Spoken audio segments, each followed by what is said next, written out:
We are back, episode 63 with the Eric and Tony Show with our very special guest, Julian Fernandez. Thank you so much for being on the podcast. Yeah, thank you guys for having me. I appreciate it. Digging the haircut?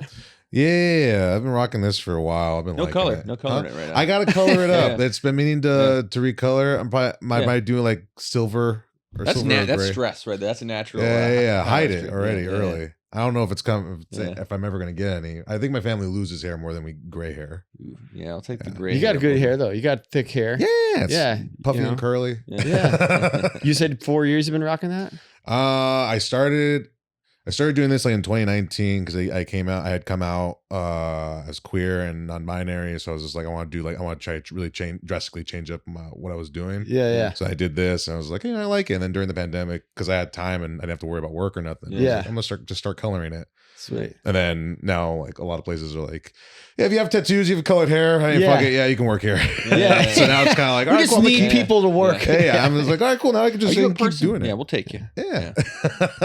That's pretty cool. Like nowadays, that's not really like I feel like a thing anymore. It was like, a job ender if you had like a fucking visible tattoo when you were kids and shit. Yeah, it was like, you gotta wear goodbye long to a career. Yeah, that's a scumbag over there. You gotta stay away from him. Now it's like that's a big teller over there. Go ask him for legal. That's a CEO right there with the neck tattoo. Like grandparents have tattoos now. Ask him for financial advice. Well, even I used to work at Disneyland for like 4 years, and they were like super strict about everything. They used to, they'd have like. It's crazy. Like this is the grooming standards kind of thing. It'd be like, you can't have beards, you can't have facial hair. If you have a mustache, you can have a mustache. I think actually when I hired grow it on the clock, but like you can't grow on the clock. You have to do it off the clock. But I think when I came in, they were just like, all right, you can either have a mustache or you can have a beard and a mustache, but you can't. If you have both, they gotta connect. If they don't connect, it's not allowed. So they do conquistadors here, yeah. So they would do that. They would do stuff. Yeah. So I could do a little twirly mustache and a little which like every Disney beard. character has. You know what I mean? Like right. Like every Disney character has that little fucking handlebar mustache and shit. Like what? Geppetto? Yes.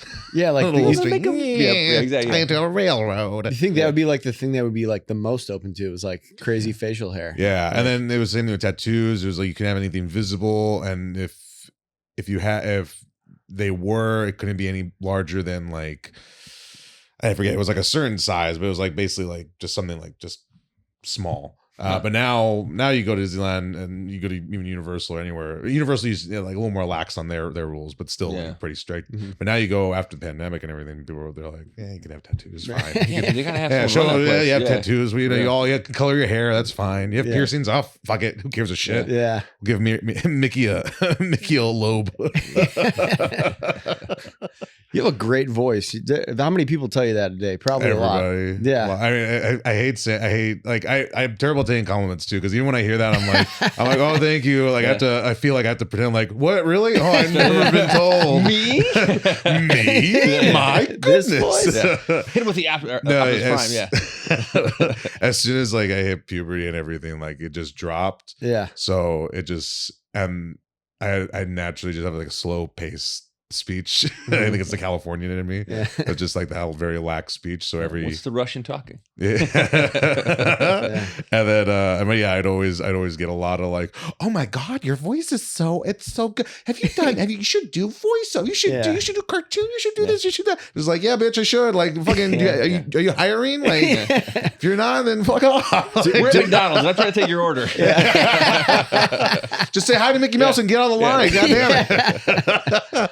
But I get a lot of times I get like people commenting and I never know how to take it anymore. Have you gotten work doing that? Yeah, I do a lot of voice work. Okay. Yeah, so I just did a few video games. I had one game come out, Dragon Age, their newest one. I'm in that one, and then I have a few other ones. I do a lot of like most of the games I've done, video games I've done have been like, oh, we're adding this to an existing game. So it'd be like, oh, for the holiday season, spend $500 on this skin with a new voice, and then it's me. That's so cool though. You're like immortalized as like a character in a game. That's like the coolest thing. Like, I've gotten pretty close with certain gigs that I'm like, oh, so like one of my first auditions I got with my agent. That I'm with, or my agency that I'm with now, because my agent, she left that company. But I mean, the agency I'm with, one of the first auditions I got was for X-Men '97.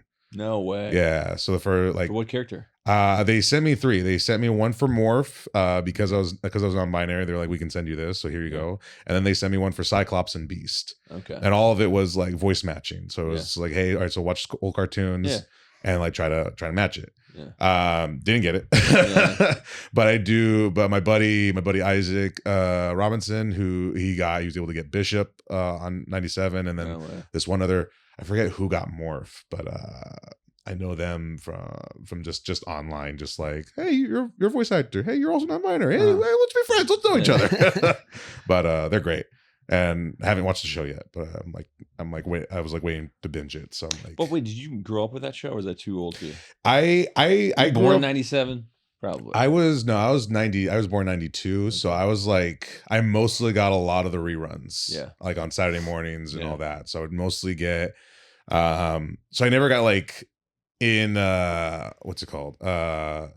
Not numerical, but in I never got chronologically shows. It would always just be like random, Gargoyles, but it's like episode 13, and then right afterwards it'll be episode 14. Even growing up during that, I feel like Gargoyles just kind of scrambled too. Like I never got that, dude. I actually didn't realize that. I loved Gargoyles. Yeah, me too. Yeah, like the Saved by the Bell. I don't know how old I was when I realized they were making. It was an actual current show. It just looked dated, anyways. I'm like, what year did this come out? I'm like, this came out this week? Even when Saved by the Bell was new, it was hey, we're gonna copy. It's a show in the 90s copying the 80s, having morals from the 70s. Yeah, exactly. It wasn't a show that was like, we have our time period nailed down all over the place.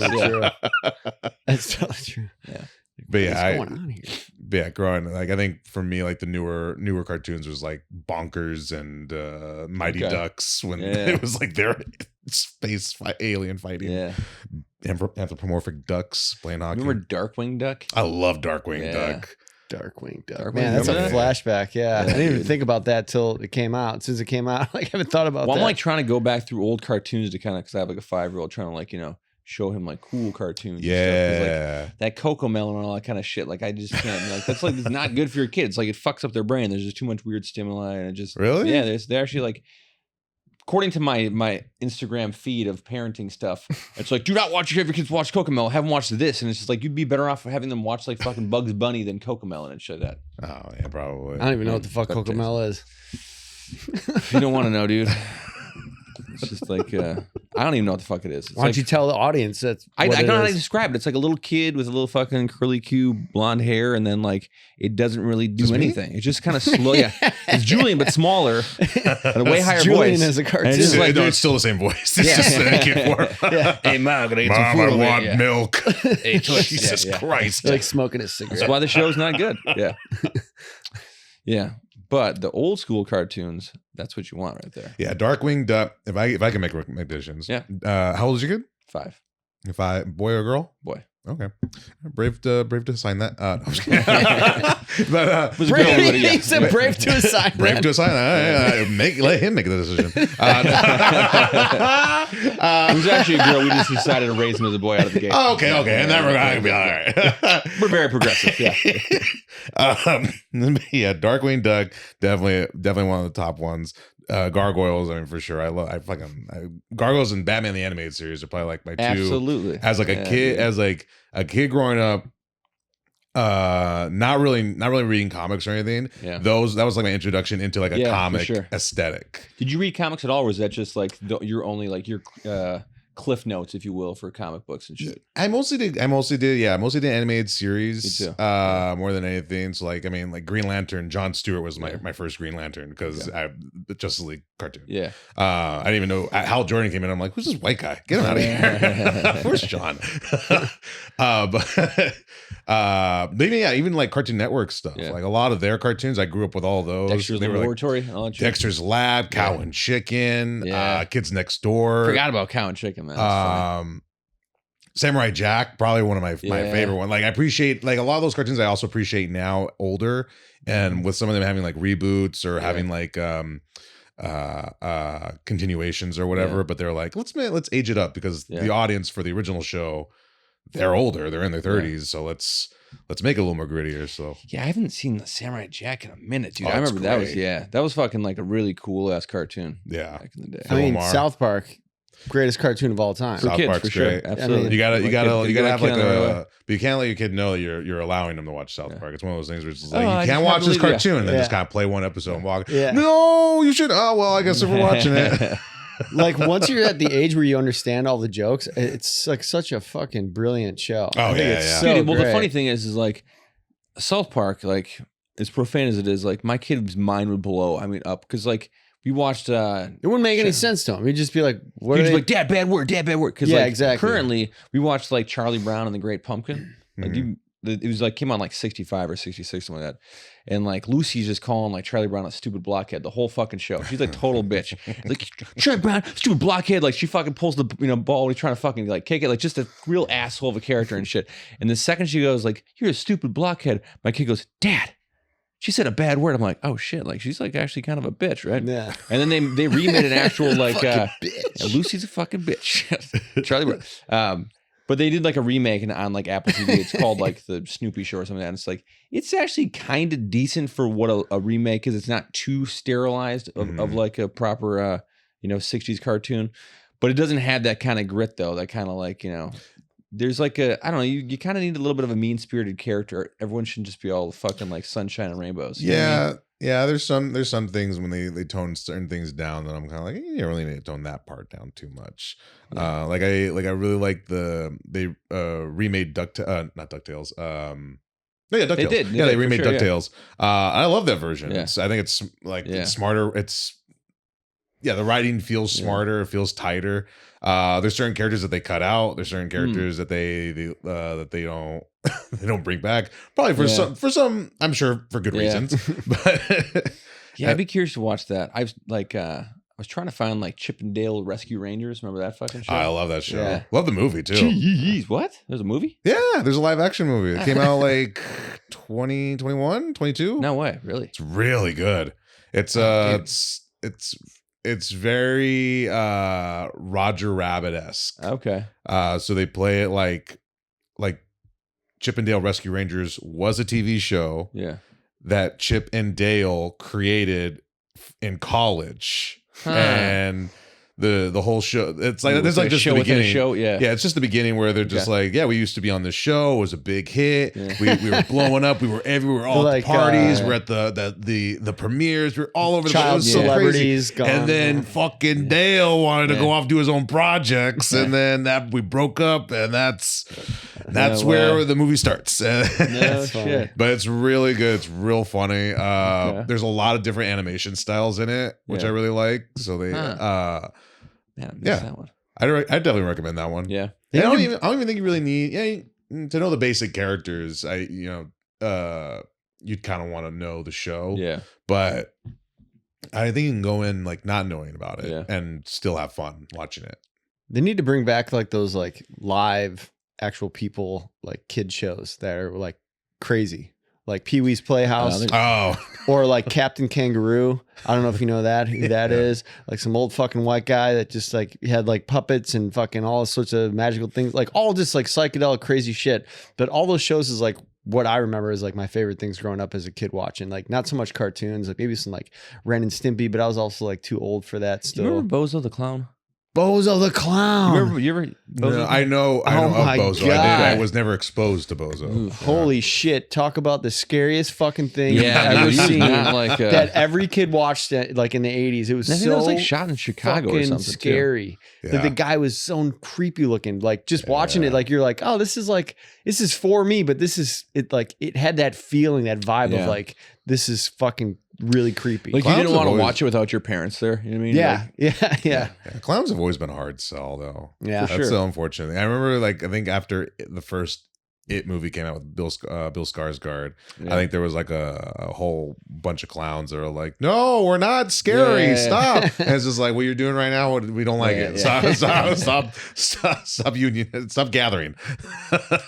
Dude, you remember that a couple years ago when there was like random clown sightings? Like it was probably like 8-10 years ago. Clown now. sightings? Yeah, you I remember that this. shit? Yeah. It This was is the like- same time. This is around when It was coming out and all that. Like the remake? Yeah. Yeah. Yeah, exactly. But clowns are always terrifying. I've worked haunted houses for years, and that's like a tried and true. Like if you want like a guaranteed, like we want the scariest, just do clowns. Yeah. Just put a maze, put a whole bunch of clowns in there. I guarantee you, people are gonna be pissing and shitting themselves. And like, you can range it from having them wear masks to actual face paint to whatever.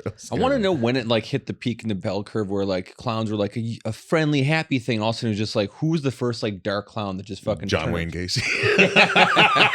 There we go. Boom. We nailed it. Yeah.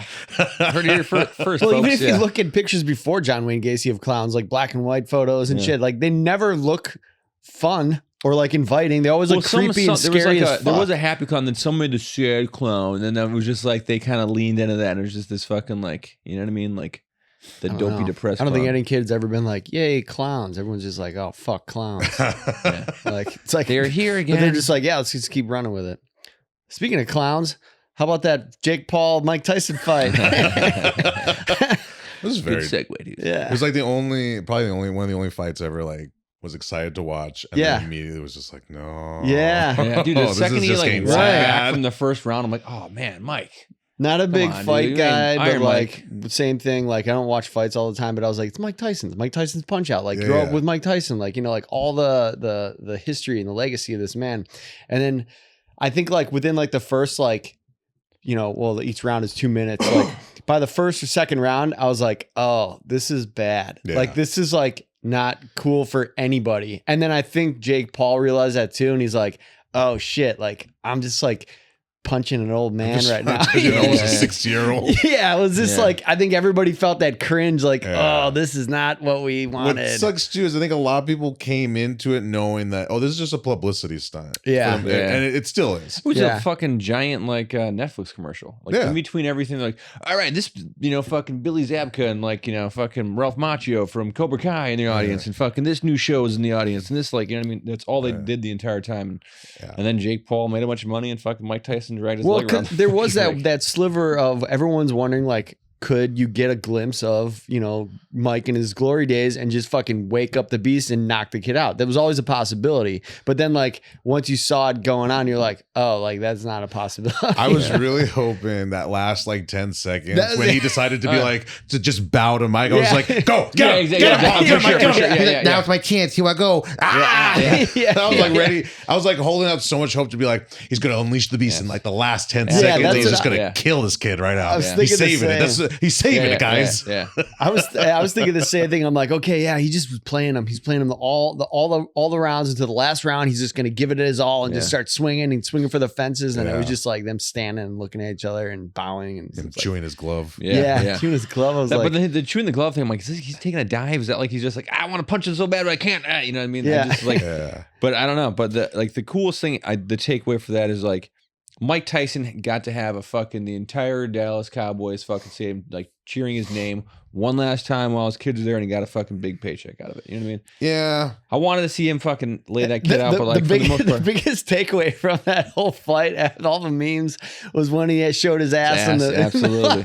I missed that part because as soon as like it was like ding ding ding, I'm like, I'm out. Fuck this. We were watching it at my place, I saw the memes. And as soon as the interviewer did that, and he turns around and he walks away and his ass is hanging out, everyone was like, "Oh," I'm like, that is going to be the takeaway from all of this, from all the months leading up to this. That is what is going to be the memorable thing that everybody's going to talk about. No one's going to say nothing. No one gives a shit about anything else. It's going to be ass memes of Mike Tyson and ass memes of this, and I'm like, 4 hour Netflix show just for one payoff. Yeah, I mean, because even the fight before that was really disappointing. I mean, at least like the it was a really good fight, but it was a good fight, but I mean, it was just a bad call in terms of like the Irish girl winning. And then they interview her and like couldn't make a word of what she was saying. It is really hard.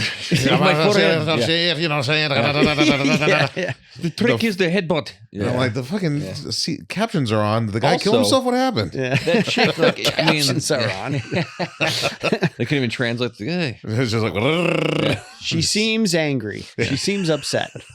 Back to you. Like Irish gibberish. Just in parentheses. And that chick with her third eye fucking popping out. Oh my God. That was fucking. Yeah, dude. Yeah. That was an actual fight though. That was like a good one. I was like, this is like, and there was a like really, really good, you know, they both had carry like belts. The one girl had like 5 belts in all the weight classes and the last time they fought, it was like a contested fight. It was like, oh, like who won? Same thing. They'll probably do another fight. I would imagine it'll be huge, but gonna be fucking huge. Still disappointment, but still, I was still super excited to see it. you know. Yeah. Because even prior to watching it, like a part of me was just like, I don't really give a shit. I don't want to support either of those brothers. I don't. Yeah. And then I'm just like, but what if he just knocks his head For clean sure. off? Dude, I gotta watch it. Yeah. And it just sucked. It tricked us. It tricked us all. Yeah, it you did. know? Got us, I man. guess Jake Paul's gonna fight Muhammad Ali's dead body next. Those are like the funniest memes that I've seen. String him out up too. the rafters and shit. Jimmy Carter, I'm calling you exactly. out. Yeah. They're like Pope John Paul. They had that. Seen that meme? It was like Jake Paul said to fight Pope John Paul. That's where I don't want. That's where I'm like, I don't want to like support this, is because it's like, especially like his intros is like he's redefining the whole game. Blah, blah, blah. Yeah, dude. He's His fought intro's one so actual fucking whack. boxer, Yeah, he's got a and he bunch lost. of fucking- and he lost. Yeah. I do want to see him fight. Like I will tune in again if he is gonna fight like a real boxer, someone that's like his age, that's really good, like the top of Because that his person's class. gonna fuck him up, Right, exactly. Yeah. I want to tune into that. I want to Yeah. see him go toe to toe with somebody that's a real boxer, that's seasoned, that's like can really. One of my put favorite up a things fight. was before the fight when they were kind of giving the stats on each fighter and shit. It was like Jake Paul, he's like his 7-1 or whatever the fuck is like his stats were. Then it's like he's got more followers in sports than any other person on social media. I'm like, that's not like something that relates to fucking boxing. He's like, he's the most famous person in sports on social media. Like, who the fuck gives a fuck? Yeah. That little, he's the most famous person in sports on social media. Yeah, exactly. Let me be clear. Yeah. over 1 billion likes. He's an influencer that become a boxer. All the Professional streams. boxing enthusiasts. Yeah. That's I like I was driving out and I don't remember if I had the radio was on or what, but somebody had referred to him as like, yeah, he's a boxing enthusiast. He's not a boxer. I would never call him that. Yeah. I'm like, that's great. Everybody just keep calling him that. For sure. Well, because you're picking like fucking just chumps to fight. You know what I mean? Yeah. Like, you're not, these aren't. I wouldn't want to fight any of these guys, but like you're not really doing yourself a credit to try to get some Mike Tyson.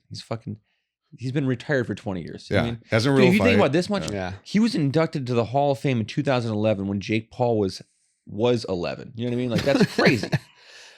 That's fucking nuts. He's One like, day. it's like, yeah, like that idea. I had that idea in fucking 3rd grade. I was gonna fight Mike Tyson. You know what I mean? That's one of the things I don't care for when it comes to like any kind of profession, maybe not profession, but any kind of like art or sport where people can just, it's a lot of it's like nepotism, or it'll come down to people buying their way in, or buying their way into for comics, buying their way into a club, or Yeah. You mean like Bronny James? I don't know who that is. Fuck LeBron James as a kid. Oh, okay. I don't see. I don't. He's getting like I don't follow it enough. All I know is it was a big deal that he was going to play with like LeBron James on the Lakers, and then he got him on the team, and then they're like, you need to go to the fucking like the minor leagues of basketball. I don't know. It's like they reduced him. Like you're not good enough. Like you didn't get the gene. Like you're fucking like a foot shorter than your dad, and you're not a good basketball player. Yeah. There's like actors and some comics too. Like there's just people that like, there's some people that can get better over time, can actually prove people wrong and everything. But half the time it's like, why did you get this job? Why did you get this spot? Why did you get this show? Why did you get this? Why did you get that? And it's like, oh, because you have money, or because you have people backing you up that are like, no, they're fine. Don't let them. Just let them. It's fine. Trust me. Or you're just lucky. Or like I think a lot of everyone is every job I've ever worked with. I'm like, how the fuck did you get this job? Like somebody that I've worked with at some point has been like, I'm like, how the fuck did you get it? No matter what the job is. Yeah. And there's like that with everything. I think like there's some people. I'm saying there's very like blatant in like the indie industry more than like a regular job like that. Those small, there's only like X amount of like really successfully paid actors, comics, all that kind of shit. Those are typically like nepotism type jobs where they're just like, they're gonna pull from their own fucking bullpen. Yeah. And unless you're like Adam Sandler movies and all the casts that are in that, like all those movies are horrible and all the acting like is horrible. I think a bulk of his crew wouldn't be as successful as they are without Sandler being on. But that's also like, that's his crew, and he's gonna promote them. Right, good on him, and that's cool. I would do the same thing if had the means to do that. I would be like, all right, well, everybody. And I'm sure if they were the cause of of some of his movies or projects being dragged down, I'm sure he'd be like, "Oh, we'll cast you a little less in some things. You know, I'm just gonna let you know. Yeah, people don't really like you on that. So he's gonna work with them a little less. So but that seems more like bad feedback, no paycheck. But that seems more in the way of just like, all right, well, that's more of a business mindset. Whereas like when with certain people, when it's a relation, when it's like a family relation, it feels more like, well, you're gonna get this because you're my kid. So here you go. Yeah. And again, there's some people that take it and like are like, all right, well, I'm gonna make really the fucking best out of it, and I'm gonna do the best I can out of it. Yeah. And there's some people that are like, fuck it. Yeah. I got a guaranteed in for a lot of things. Yeah. And I've had it where like some people have been like rejected from something, and then later on they found out like, oh, well, they found out who so and so was related to, and they regretted. Oh, really? No. Yeah. So it's wasn't that like Nicolas Cage's whole thing? He didn't want to be like cast because he's a Coppola. So like, I'm gonna change my identity and know who I am. And then he became Nicolas Cage. And when he first came out, he was a really good fucking actor. And then he just started taking paychecks and stuff. And I can't blame him because he's made like a lot of really good movies. And he's made a lot of really not so good movies. But Raising Arizona is like one of the greatest fucking movies of all time. If you ask me. National treasure. National treasure. National treasure. Yeah. Benjamin Franklin. Fucking love you, dog. It's fucking Gone in 60 Seconds. Yeah. Oh yeah, that's right. That movie too. Yeah, man. Jesus Christ. That was kind of like the real like Angelina Jolie really popped after that. Like she I was first on the radar with her like from Hackers. Remember that movie? Yeah. It was like when the internet first came out. Yeah. Did you ever see that movie? I've like heard of it. I haven't seen it. It's like in the 90s. Yeah, Angelina Jolie had like a fucking bowl cut. She had like the Lloyd Christmas haircut from Dumb and Dumber. She still looks hot. Yeah. I think my introduction to Angelina Jolie was like Lara Croft. Oh yeah, that was like fucking prime. What'd you do before that? Hackers. Dated Billy Bob Thornton, I think. Oh, that's right. Yeah. Oh, I think she did Gia. She did a couple of things before that. Billy Bob Thornton's girlfriend. Yeah. She'd be a great Lara Croft. You may know her as Billy Bob Thornton's girlfriend. All bad movies. Speaking of movies and shows and shit, The Penguin. I'm almost fucking loved it. I'm like that's halfway what through the everybody's season. been saying. I started like 10 minutes of it, and I haven't gotten any further. I got sidetracked. I was like, oh, this is bad. I just got like sidetracked. It's so good. I'm a huge Batman fan, but specifically for like his villains. Yeah. And this is like one of the best like live action DC projects I've ever watched. That's what I've not heard one bad thing about it. Everybody that I've talked to has had that reaction that you guys did. Like, oh, it's so fucking good. I'm like, I gotta give it. When we were like per our conversation last week, when you're like, forget something she does, you're like, he's a fucking supervillain. I'm like, oh, so I'm watching the show, just the first episode. I'm like, oh, this is gonna be nice. I like the way this starts off, kind of pops off with some action right out of the gate, and then it reminds me of like, just because the stakes are so high and like fucking like just characters just drop off, it's like Game of Thrones-esque. You know what I mean? Where there's like, people are getting like fucking just clipped.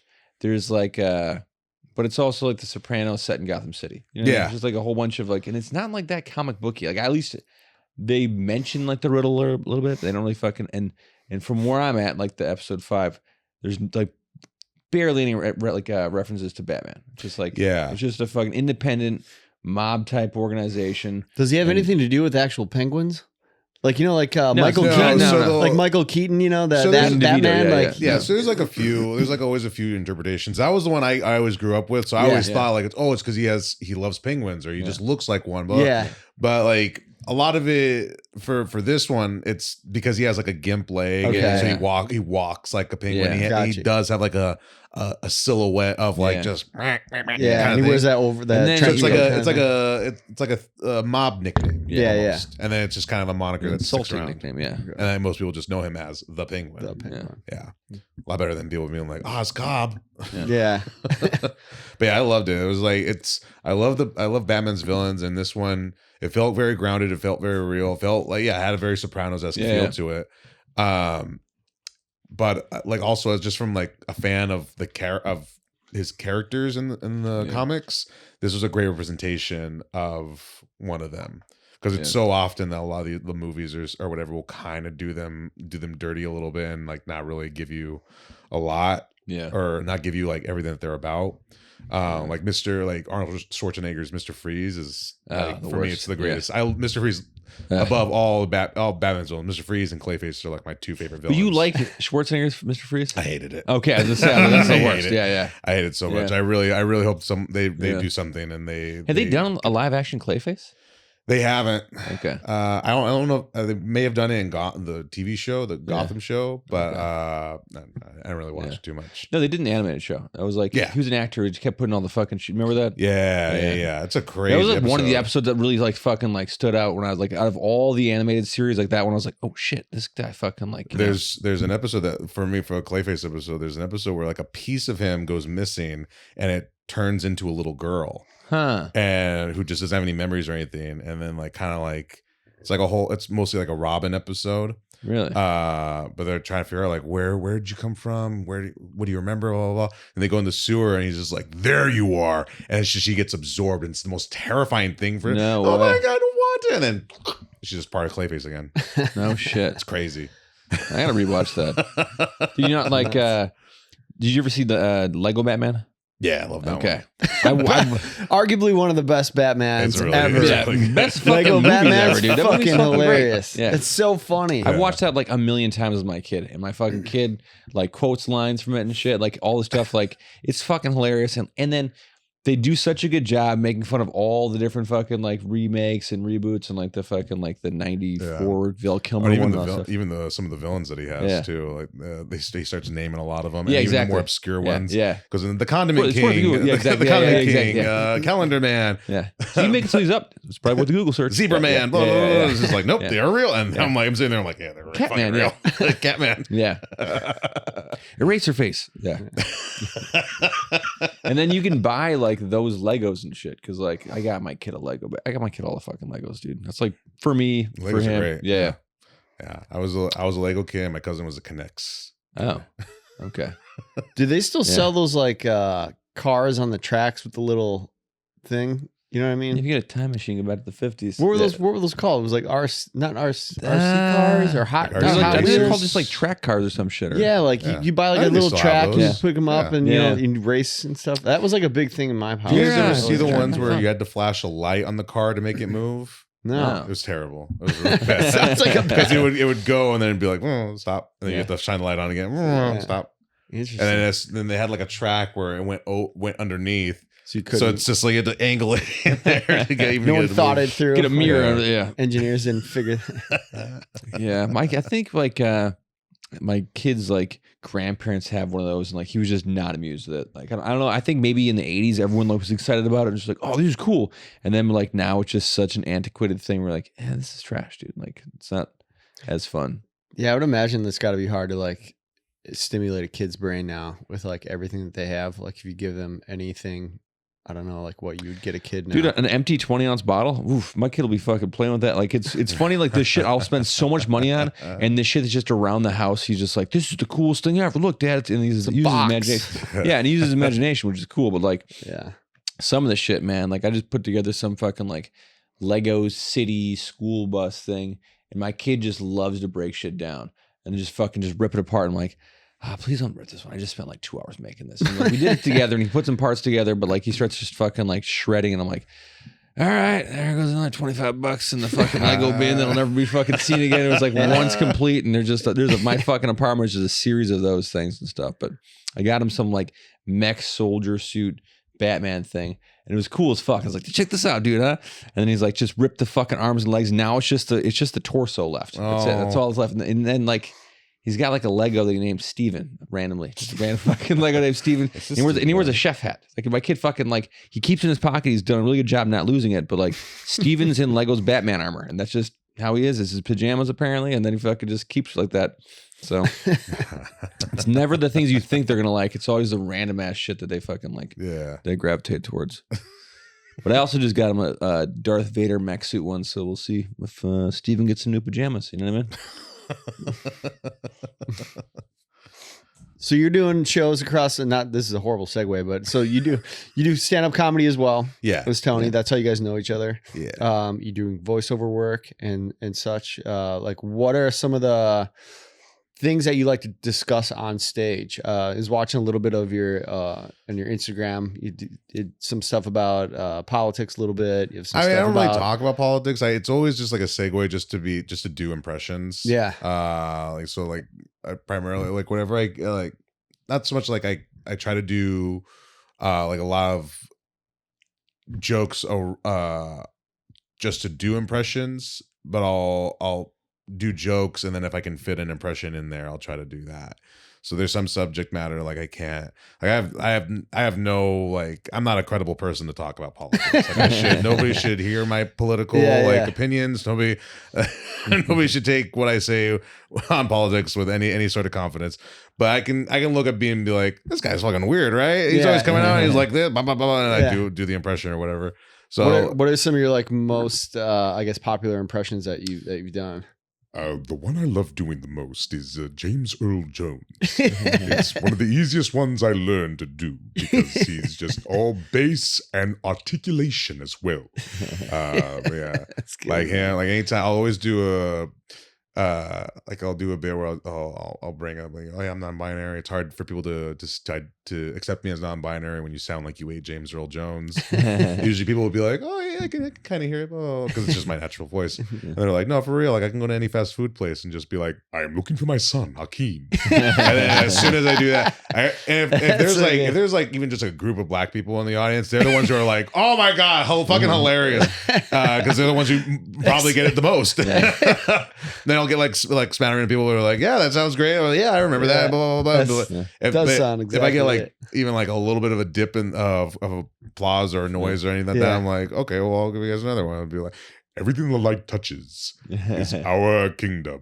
Like, and people are like, oh yeah, that's it. Yeah. That's spot on. Yeah, man. James Earl Jones, because I grew up with The Sandlot, and just that last scene where he comes out and he's finally talking to them. He's like, "Why don't you knock on the door? I would have gotten it for you." And he's like beating up on squints. I was like, "This is the fucking greatest scene ever." Then they takes him into his little baseball room, and he's all talking about baseball. He's like, "Oh, you're not in trouble. You're dead where you stand." I'm like, "Oh shit, tell him, James."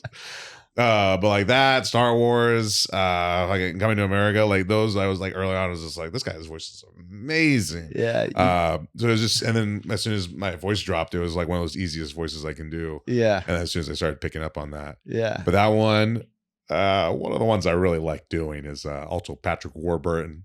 He plays Putty on Seinfeld. He's Joe Swanson from Family Guy. You know, Kronk from Emperor's New Groove. One of my favorite voices to do. And every time I have to do my face like this. Every time. It's all right though. But those two. I love doing Harvey Fierstein. It's also holy shit. This is like when people are like going to like interviews and like, let me put on a confident voice. I'm like, let me put on a confident voice here. Like, how you doing? Good to see you. I want to come in, burst into the room. So that was one of my favorites too. You ever do an interview in character voice? No, I mean, do it as James Earl Jones. I kinda.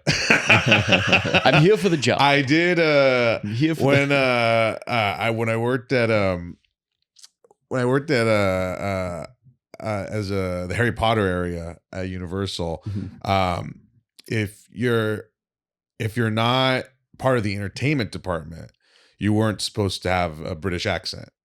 If you were naturally British, you can have that accent. It's fine. You can change it. But like if you're a food cart attendant, or if you're operating the rides or anything like that, you weren't supposed to have an accent.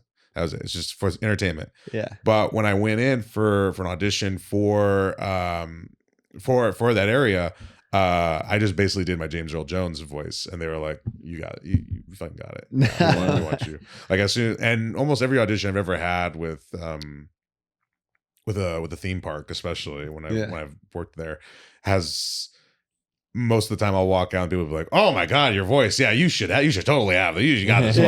This is like, oh, I wish you guys wouldn't say that, because then when I don't get it, it's gonna hit harder. And then actually I wouldn't get something. And I'd be like, "Ah, damn it!" But no, like the rare chances where I did, I was just like, I know it's the voice. I know it's it carried me all the way. That's so interesting to like think about that. Like I never thought about that. Like when you go to a theme park, it is like, each area is probably like this whole like theater, so you have to be that character. Yeah. So you have like all these people just like, more so for like, I think it's starting to become more now because of like Wizarding World and Galaxy's Edge, that they're trying to have a more immersive experience for guests. And then one of the ways just to do that is just to like Galaxy's Edge and Disneyland and wherever else they have it. I think they do it a lot better where they have droids come out, or they have characters come out, and they just wander around and everything. Right. They're not specifically like, hey, you come like how you go to meet a Fuzzy character. They're like, hey, Mickey will be at his house at this time and this time and this time. Yeah. Just more like, Ray will be walking around. There'll be stormtroopers here and there. There's some droids walking around. Oh, that's cool. Same thing with Harry Potter. It's you have the Ollivanders characters. You have the performers who come out and do whatever dance routine or all that. Yeah. So when it comes to like more like immersive areas, that's where it's starting to become like they're their own like little ecosystem of a theme park. Right. Yeah. You never worked as like Darth Vader? No, I'm not tall enough. You can't just wear like something. No, it's the weirdest. I've auditioned for almost everything at both Disneyland and Universal, and it's one of the things where they're very strict about height. So I'm like I hover between like 5'9" and 5'10". But only when I go to those auditions is when they're super. Oh, you're 5'9" and 3/4. I'm like, fuck. And that's when I know I'm like, God damn it, someone's gonna say something. I was like, well, we need people who are 5'10". I'm like, yeah. Got to straight on my back. Hold on, try again. Does he wear like boots too? Like they do. Some of them do. Like the Frankenstein characters at Universal, they do have lifts, but I mean, those guys are like already 6 feet tall. So it's just one of those things where there's either for the costume, like you have to be a certain height, or just to at least come close to matching whoever else you're with, whoever else is on that roster. You need to match the same height. Okay. Disney's a lot more strict about, especially with like face characters, a lot more strict about like how you look too. Right. Yeah. But yeah, I've auditioned for almost everything. Yeah. It sounds like such a fun thing. I'm sure it probably gets exhausting pretty quick though. I'd imagine if you're having a shitty day and you're like, and then you have to fucking, all right, here I am, and fucking put on the show. There's those days where you just kind of go in and you're just like, I don't want to fucking. You're like, fuck you, kid. Why do I care about making these people happy? Blah blah blah. And then like, I've always like since high school, I've always just been a person who like when it comes to performing, like I can't not perform. You know what I mean? Yeah. Like I can't intentionally be like, I'm gonna put on a bat. I'm just gonna phone it in, or I'm just not gonna try. It's really hard for me to like be in a position where I'm like, I'm supposed to be performing. I'm committing to not trying. Yeah. I'm committing to not giving it even 5%.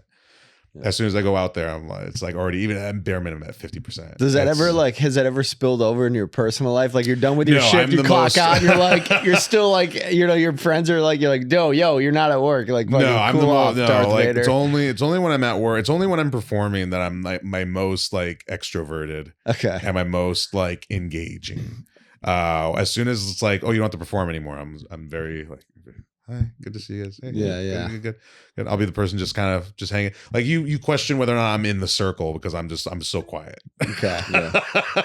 That's refreshing though. I like that kind of personality as opposed to the person that's always on. You know what I mean? Yeah, yeah. It was one of because like Robin Williams was like is and was like my favorite comic, and it was one of those things like early on before really knowing too much that I thought like he was one of those kind of guys just always on. Yeah. And then I started watching interviews, like maybe not so much mainstream stuff, but like podcasts or like just short things or stories, and it's just like, yeah, I mean you'd be big energy, but it wasn't like 100% of the time. It was just like when the moment called for it, you'd be like, I'm on. I just thought something funny, but just in private or just in more calming settings. I'm sure he's more subdued. Yeah, more subdued, more thoughtful. He's still thoughtful even when he was on, but like subdued, thoughtful, takes his time, whatever. So I remember hearing that and being like, oh, cool. So it's not like I have to learn how to be on all the time. Yeah. It's all, and like, it is exhausting. Yeah. There'll be times I'll leave work and I'm just like, don't want to. And yeah, I'll try to come out to do an open mic, try to do a show, try to do something. And my energy is just not there. I'm like, I could be like, I just want to give up. I just want to go home. I don't want to fuck my dreams. Fuck my Dreams ain't happening today. Yeah. Wasted all my dream energy on these fucking And kids. these little kids' dreams. Spend all this time inspiring people. Yeah. But there's been moments where I'll find like a gig, especially at a theme park, where I'm like, this is a perfect fit. I love doing this. This is great. So how many theme parks have you worked at? Just Disneyland and California Adventure specifically, and then Universal Studios. I've been like rehired maybe like 7 or 8 times. Okay. Yeah, a lot of bulk of that. Like I was a scare actor for like 7 years at Horror Nights. Okay. So that one was always just a seasonal job. Yeah. So if you weren't working daytime, the daytime operations, you basically let go after Halloween. No shit. You also worked currently maybe as a security guard? I used to. So after I worked at Disneyland, I was there for like 4 years. Then afterwards, I went to go work at a gentleman's club as security. Natural progression of someone working. Happiest place to the stickiest place. And I did that for about a year. And then I went I think back to Universal for like the second or third time, probably the second time. Left that, and then I was a DJ for the Deja Vu right next to the Pantages. I was that for like 4 days. And then I was like, this isn't what I expected. I hate this. I don't want to be going home at 6 a.m. in the morning. Yeah. Hey, I'm gonna leave. Yeah, dude. I mean, how much would that like bring your energy down just seeing like sad people all the time? Like, I don't feel like strip clubs are like is fun when you're on the inner workings, right? Where you just strip club, you're there too. Not. You're there late too, though, aren't you? Like, the one I was security for, we were out in the City of Industry, like almost like Inland Empire area. Yeah. So that one wasn't open. That was only open. We were only open to like 2 a.m. Okay. But like, whereas the one up here on Hollywood, that one was open till I think about like 5 a.m. Really? Maybe even 4 a.m. Jesus Christ. Yeah, it was open pretty late. Yeah. But yeah, like that, the DJ, working the DJ at the Hollywood one, that one was depressing. Yeah. Because it was, because I did like 2 days on the weekend where it was very slow. It was very like whatever. And I was just kind of like, oh, okay. All right. Yeah. Well, there's people. So I'm like, all right, well, this is a little busy. But I was also like shadowing the other DJ. So it wasn't really like I was He's working. like, Julian, say this. Drop your glasses and shake your asses. Jump on the stage in Brooklyn. You have the best voice for that. Like the intros. Oh, that's exactly why they were just like, yeah, we hear your voice. Like, you're perfect. Yeah. The interview is just a formality, really. Now, at this point. I'm like, yeah, perfect. All right, cool. Yeah. But yeah, I would, and even when I was working at security, that's where they started me. They kind of were like, well, we want to train you to be a DJ here. We can probably get you in and you do daytime. And for them, when they would be leaving, even daytime, or especially nighttime, when they were leaving, they get tipped out by the girls. Yeah. And usually DJs would walk away with like $300-$400 every night. No just way. from cash tips. Yeah. Wow. Because as security, we would walk them to their cars and they give us like $5, maybe 10. Yeah. And then we'd split that amongst the 3 security guards that were there that night. Yeah. But the DJ, he's getting like 20s. He's getting like 40 per girl. And usually there's like maybe like throughout his whole shift, probably like 15 to 20 girls. Damn. Maybe. That's crazy. Seeing the inner workings of a strip club is indeed. But yeah, but the one up here, like then they had me work on a Sunday, Monday, and Tuesday, and it was just so slow. There was nobody. By the end of the night, I'm like kind of posted up, waiting to be like, am I gonna get tipped out by these girls? And I'd walk away with maybe like $25. What? That's when I was then like I remember it was my first win at Roast Battle over here at the Comedy Store. I like finally won. It was my third battle. I finally won, and I was like, all right, well, I got to go to work. Yeah. So I left that, went over there, changed and everything, got in. The manager was there. He's just like, oh, good thing you're here, man. I'm feeling sick. We really need the help. I'm like, hey, I don't think this is a good fit for me. I'll stick around for like half the shift. Is that all right? He's like, that's fine. I'm like, all right, cool. Get up there. 10 minutes goes by. I'm like, hey, I'm gonna leave now. Actually, now that you already know that I'm kind of done, like it feels like why prolong this? Yeah. I know. He's like, just leave your vest. I'm like, all right, cool. Left the vest, Turn in your left, turntables. left, and just went straight home. And I was just like, all right, well, whatever. My friend calls me, like my friend who got me the job, or who told me about the job, and who got me the security job originally, because she was the manager at that club. She calls me up. She's like, hey, what did you do? And I'm like, what do you mean? What did you do at that other club? Like, did you just leave? And I'm like, well, I told him that I'm leaving. And blah, blah, blah. She's like, well, you're blacklisted from every Deja Vu. I'm like, no, I can't work there ever again. Oh, take my eyes, but not my opportunities. God. Take my eyes. But granted, she was upset because I also had put her name and another DJ at that club's name in as a reference. Yeah. So they immediately get called to be like, come on, man. Yo, who did you send over here? This guy, blah, blah, blah, blah, blah. He's not deja vu material. He's not. He doesn't hold our core values. Yeah. Deja vu. Yeah, so I worked there. Did you ever have that like vibe of like after like, you know, you're working there for a little bit? You said you worked there for like a year. About a year, yeah. About a year. Is it very like just like any other job? Like, hey, what's going on? Ferrari and Porsche and Tiffany and whatever. And everyone just kind of punching the clock and like, pretty much. Okay, you know, the same bullshit. There were some girls. I mean, there were some girls that like a lot of us would be like, Mercedes, she's nice tits, new tits. Like they like these like there were certain girls that were like they're the hottest ones here, and like we would give them more attention, or we'd let them slide with a few more things. Like we'd always have to check their bags for any like drugs or alcohol. Oh, really? There's a few girls that we were like, you're fine, go ahead. You're fine. It's fine. Go ahead. Yeah. Go You're gonna make there's some girls that are like, what is this? Yeah. What did you bring, you goblin? And then there were a few girls that were like, let's milk them for all they're worth. And I was like, taking a bottle right here. I'm seeing some Jack Daniels in here. And she's like, please don't. I'm like, $20, end of the night. She's like, all right. So we'd hustle these girls sometimes. No shit.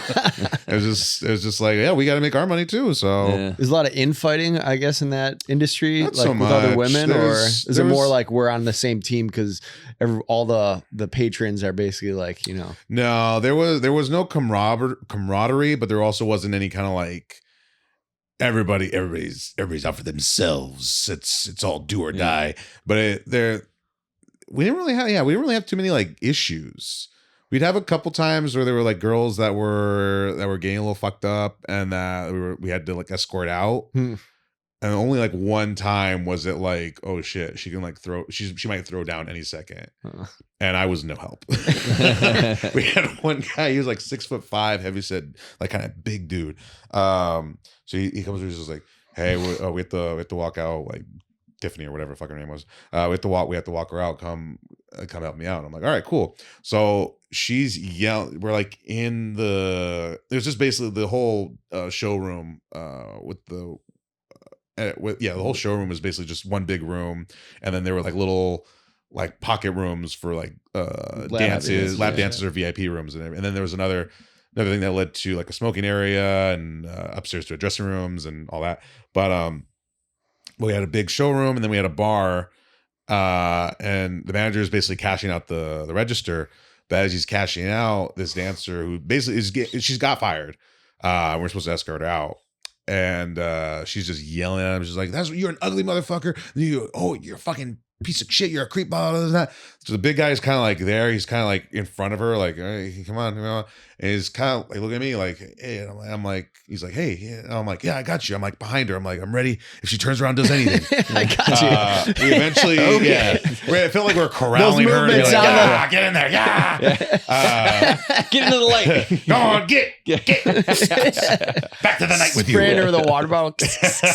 We eventually walk her out. The power of Christ compels you. We eventually walk her out. The guy comes back to me. He's like, "What the fuck, dude?" And I'm like, "What?" And he's like, "You're supposed to help me out." I had to like wrangle her myself. I'm like, "I had your back." What are you talking about?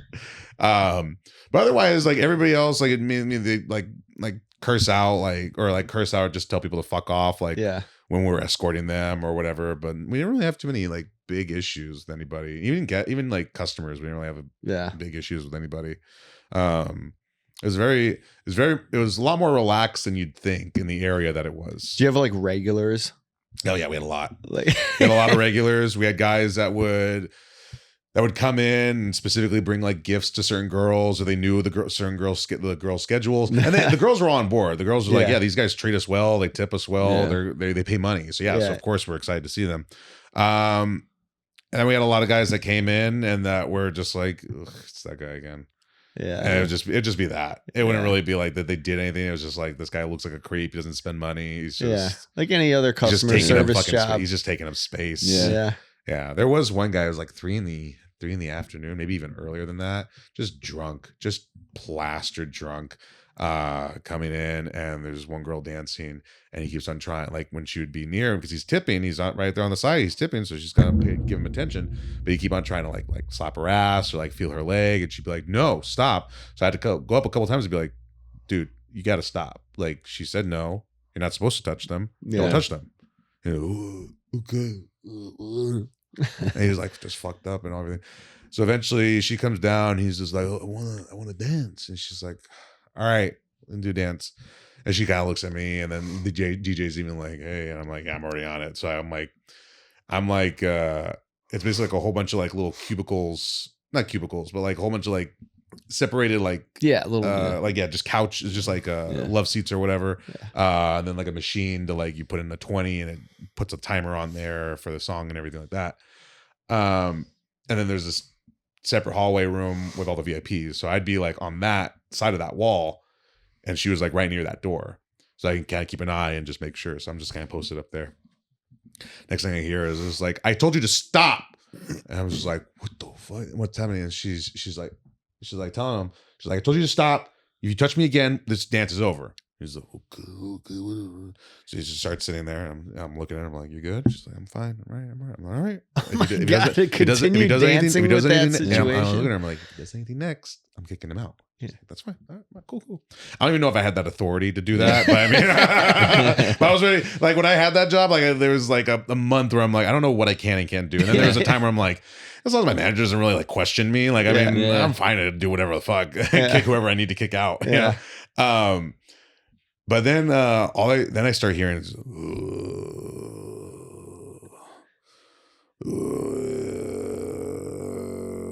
like, what the fuck? So I turn around, I see he's basically like just spread out on this love seat, just kind of like just sitting there. She is not even making contact with him. I think she's a foot away from him, but she's still like kind of just dancing, just kind of moving, almost just hovering above him. But he's just there, just oh yeah, oh. And she's looking at me, she's like, fuck, she's like, she kind of stops moving. She's like, I don't even fucking have to move. And I'm like, easy money, bitch, get it. Easy money, bitch. Take me out of the night. Yeah. She stops and dances. He apparently knocked out. So I had to wake him up and be like, hey, bud, you got to go. Your wife called. Your wife's outside. I gotta go. Okay, I gotta go. I mean, he gets up and he leaves. I'm like, I don't know if he drove here or what, but not my problem. They got him inside. Jesus. Yeah. So we get like stuff, just like kind of like little weirdos here and there. But I mean, half the time it was a very blue collar area. So a lot of times it'd be like dudes like warehouse workers that were just on lunch or just out and about. You know, we get a lot of that. It's so funny that it's like a lunch break thing. Like, you want to go McDonald's or the strip club? Strip club. You know what I mean? Like, we didn't have any food. That's hilarious. It was a full nude bar, so we couldn't even sell alcohol either. Really? You can't sell if it's in California, if it's a fully nude bar, you're not allowed to sell alcohol. Yeah. If it's topless, you can. Same thing with Wisconsin. It's a full nude. There's no booze. Yeah. Oh, really? It's a weird. I went to some strip clubs in Wisconsin that were breaking those rules for sure. Oh yeah, there's probably places that for sure breaking rules. But underage, where I was like 16, going to these places, like using my brot's ID. Oh my god, this place is There's 2 Ryan Wrestlers here. Getting beers and shit. Like, just what the fuck? Don't worry, I brought my own. Yeah. Oh man. And there was a couple times we had like featured dancers, and those were fun. So we had like Riley Reid come through one time. Yeah. Sophie D, Gianna Michaels. I left just before this one other porn star that came through, Danny Daniels, who I was just like, she's fucking just cool. I wanted to meet her. Yeah. I was already gone. So I was like, oh well. But all of them super cool. super nice, Yeah. super chill. And they packed out the place, so there was just money flying everywhere. That's so crazy. What do you think those people make like a year, like on average, like porn stars or like just a general, like a featured, yeah. Well, I mean, all of them were porn stars, and they're porn stars that we all knew. So okay. it was kind of like, well, they're probably making like at least some decent. So like money. a non-porn star, a girl that's just like a regular dancer. Like, what do you think they're making a year? Like doing that? It was like 5 days a week, 7 days a week. What do they work? Like, is it like, because they're technically independent contractors. That was my other question. Is like they can only dance. They tried to get them part of. So I'm part of AGVA, which is American Guild of Variety Actors. Mm-hmm. American Guild of Variety. No, not AGVA. Yeah, AGVA. Never mind, I wrote it wrong. Yeah, AGVA, American Guild of Variety Actors, and that's mostly like for theme parks and stuff like that. But they tried to get dancers, exotic dancers under that roster, and I forget why that didn't end up happening. But then they've tried it before. Yeah. They've tried to unionize themselves and all that, because there was instances where like it started to really be apparent that they're like, oh, they're trying to get away with certain things in terms of like, oh, you girls need to make this much money in order to get paid out, or you need to do this. Yeah. Putting more incentives on like, you have to make money here, because half the time there's like girls that are just like, just wait for a guy to come up and ask, rather than even put any effort in. So what do you think they make in a year? Like an average in a year? I'm trying to get into dancing, basically is what I'm trying. Yeah, I got you. I can't even really think of a proper number for it, but I mean, it also would just depend, because like some of these girls were single moms. Some of them were just moms in general. Yeah, some girls. There was a girl who legit worked studying to be a lawyer there. Very attractive, very very nice, very cool. But she's just like, yeah, I want to be a lawyer. I'm like, Your Honor, let me present this case. And then we had girls that was just like, oh, You've smoked crack for sure.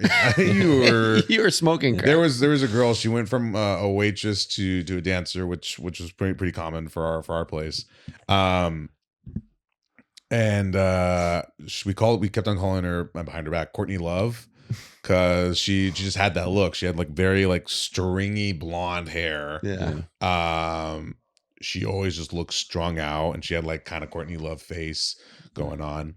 And there was the face of a woman that murdered her husband. We always play Nirvana for some reason. I don't know hilarious. why. She went up for it was like her first night like being a dancer. Like she was like passed. She was like passed. She got her name on the wall. She got passed. Big inauguration as a dancer. So it was like her first night. But she goes up. She's late to her set. When she does show up, she takes forever to just go up the stairs. She's just taking her time, just whatever. Just kind of by the time she gets to the top thing, she sits down on the stage, and it's kind of fixing her shoes, fixing her whatever. Is that she gets to the pole? She's kind of lazily, like, kind of going around it, like it's a subway. Yeah. She like slides down, like just into a sitting position, and she's just there, and she's just talking to somebody.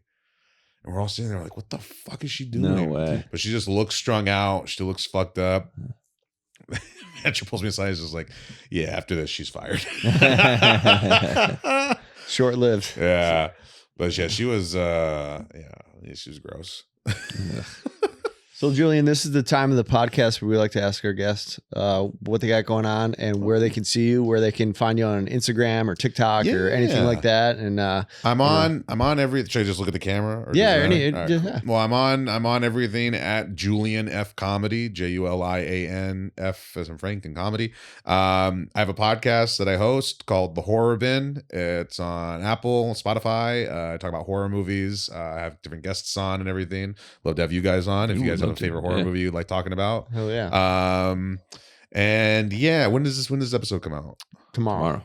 Perfect. If you're in Vegas, December 6th and 7th, I'll be at Jimmy Kimmel's Comedy Club at 5:30.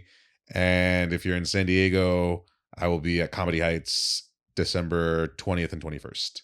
And Oh, and if you want to spend New Year's, come spend New Year's at Comedy Store. I'm roast battling my buddy Jay Light. I'm bringing him out of retirement. We're roast battling New Year's Eve, so it should be fun. So come to those things. Come to December shows. Yeah, everything's julianfcomedy.com. Everything should be updated. Hopefully, if it's not, I'll update it soon. Sweet. But yeah, yeah, that's pretty much it. Dude, thank you so much for being on the podcast. Thank you guys for having me. I appreciate it. you. I know we tried last time and I forget what happened. Life happened and we rescheduled, so we made it work. And, Yeah. and we got stuff to talk about. Fucking Penguin, Tyson fight. All the good shit. Where can people find you, Tony? At Tony Klein Comedian on Instagram. I think I don't even know what my handle is on TikTok. It's a new account. TonyKleinComedian.com. Eric, where can people find you? The one and only Eric and Tony show. So you can find this episode on YouTube, the full episode. Every Monday we post the full episode. And then on Spotify, the full audio episode. And then TikTok, Instagram, and YouTube do 60-second shorts every day. So I'll be blowing up your DMs. You can repost if you want or not. Yeah. It's all up to you. But in case you're like, why does fucking Eric keep fucking sending me shit? Always need content. Yeah, so I'll send you clips and you can check that out. And then you can always go to the ericandtonyshow.com if you want to buy like a shirt or a mug or something like that and show your support for the show. And that's where you can find me and these other two gentlemen. So thank you for watching. Thank you again, Julian, for coming on the podcast. Thank you guys for having me. Good times, man. We'll have you back. Yeah. All right. Peace.